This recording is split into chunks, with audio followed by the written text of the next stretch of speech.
Assalamualaikum warahmatullahi wabarakatuh. Selamat pagi dan salam sejahtera bagi kita semua. Sebelum saya mendebatkan mosi pada pagi hari ini, perkenalkan saya Irfan Habis Adriansyah sebagai perwakilan SMA Negeri 1 Salaman Kabupaten Magelang sebagai pembicara pertama yang akan menjelaskan kata kunci dan mengutarakan dasar argumentasi dari saya. Mosi yang diperdebatkan pada siang hari ini adalah mosi Dewan ini percaya bahwa apatis terhadap politik merupakan sikap yang tidak bermoral. Ada dua kata kunci yang menjadi dasar argumen tim pro. Pertama, sikap apatis. Yang kedua, tidak bermoral. Dewan juri yang terhormat, Indonesia merupakan negara yang besar dan maju. Banyak sekali faktor-faktor pendukungnya sehingga negara Indonesia dapat berkembang menjadi negara yang seperti sekarang ini.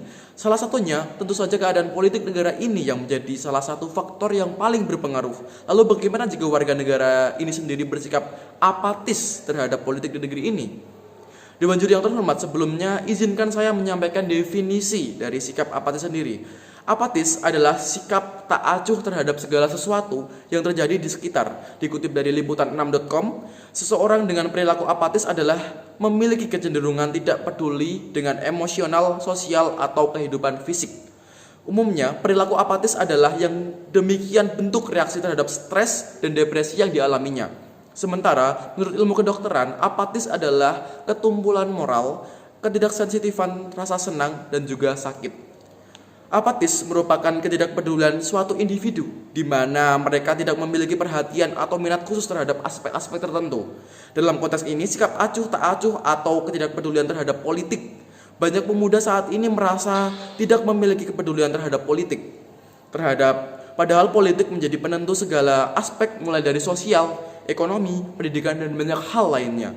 Sikap ini dilatar belakangi beberapa faktor, yakni pendidikan masyarakat yang mayoritas tamatan sekolah dasar, rendahnya kepercayaan terhadap pemerintah karena beranggapan siapapun pemimpinnya tidak akan mengubah kehidupannya, kondisi ekonomi yang rendah sehingga lebih memilih melakukan kegiatan untuk memenuhi kebutuhan hidup sehari-hari daripada harus memahami dan peduli terhadap politik, dan faktor lingkungan di keluarga maupun pertemanan yang sangat mempengaruhi bentuk karakter seseorang untuk bersikap. Kemudian, apa itu sikap bermoral? Manusia yang tidak memiliki moral artinya dia tidak memiliki nilai positif di mata manusia lainnya. Mereka tahu bahwa mereka salah, namun tetap saja mereka melakukan apa yang mereka ingin lakukan tanpa memikirkan apakah itu akan berakibat buruk kepada mereka maupun orang di sekitarnya. Sehingga sikap yang tidak bermoral adalah sikap yang bertentangan dengan moralitas yang baik. Lalu bagaimana apatis terhadap politik merupakan sikap yang tidak bermoral? Karena seseorang yang memiliki sikap apatis cenderung sulit untuk berkembang karena kurangnya kesadaran atau kepedulian dengan diri sendiri maupun lingkungannya. Selain itu, sikap apatis juga menyebabkan meningkatnya individualisme di dalam masyarakat. Oleh karena itu, saya sebagai tim pro sangat mendukung mosi ini dengan dua dasar argumentasi. Yang pertama, apabila sikap apatis ini dilakukan oleh kalangan anak muda, maka itu akan menjadi sikap yang mengkhawatirkan. Padahal anak muda sebagai cikal bakal penerus bangsa, anak muda sangat dibutuhkan bagi kemakmuran bangsa. Para kaum muda ini diharapkan mempunyai ide-ide kreatif untuk bisa merubah bangsa ini menjadi lebih baik lagi. Namun bagaimana jika generasi milenial ini malah menjadi apatis terhadap politik? Contohnya, masih banyak generasi muda yang acuh tak acuh dalam politik dengan memutuskan untuk golput. Hal ini berarti mereka enggan untuk ikut berpartisipasi dalam proses politik di Indonesia, padahal satu suara saja dapat menentukan nasib bangsa untuk kedepannya. Menentukan pilihan bukanlah hal yang mudah, namun tidak memiliki pilihan bukanlah sikap yang bijak.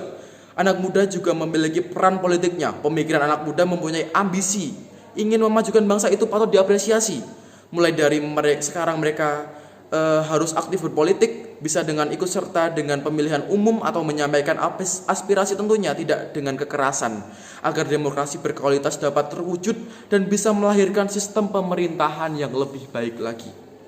Yang kedua, apatisme politik, baik di negara yang sudah mapan dan demokrasi maupun yang masih dalam proses konsolidasi seperti Indonesia, jelas tidak menguntungkan. Dalam konteks Indonesia, apatisme politik dapat mengakibatkan kian terbengkalainya agenda-agenda politik, lembaga perwakilan rakyat seperti DPR, penciptaan good governance dan pemberantasan korupsi, penguatan kultur politik demokrasi, civic culture yaitu kebudayaan kewargaan dan civility keadaban, serta penegakan hukum. Jika agenda-agenda ini terlantar, bisa dipastikan konsolidasi demokrasi di negeri ini tidak bakal pernah berakhir. Sebaliknya, yang harus berlanjut adalah keracuan, anomali, dan keseluruhan politik yang menghambat akselerasi Indonesia menjadi sebuah negara yang bermartabat dan disegani negara-negara lain.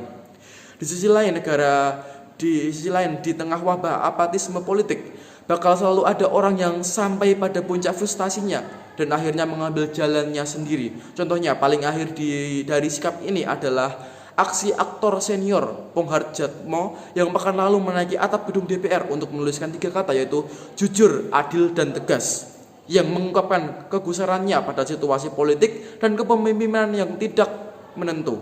Jadi sekali lagi saya tegaskan bahwa apatis terhadap politik merupakan sikap yang tidak bermoral, dikarenakan orang-orang akan menjadi acuh terhadap politik bangsa ini sendiri. Padahal seperti yang kita tahu, yang tertera pada pasal 1 ayat 2 Undang-Undang Dasar 1945 menentukan bahwa kedaulatan adalah di tangan rakyat dan dilakukan sepenuhnya oleh MPR. Sehingga bila rakyat menjadi acuh, maka kedaulatan rakyat sendiri bisa menjadi runtuh. Jadi sekian dari saya. Mohon maaf bila banyak kesalahan. Wassalamualaikum warahmatullahi wabarakatuh.